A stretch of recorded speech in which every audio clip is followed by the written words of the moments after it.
prestasi dari kelestarian alam. Melalui garapan pertunjukan logo-logo ini, Sekat Truna Udiana Banjar Taman Kelon mencoba mereposisi isu lingkungan di tengah pragmatisme kehidupan generasi muda yang apatis dan cenderung tidak peduli dengan keadaan lingkungan. Dan sosial kita yang kian hari kian memprihatinkan.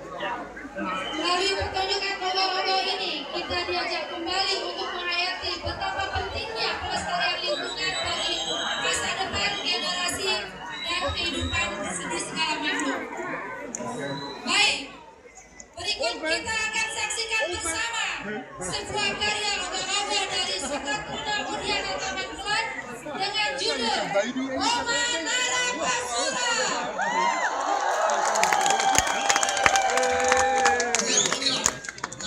Sekat Truna Udiana Taman Kelon dengan judul Oma Nara Basura.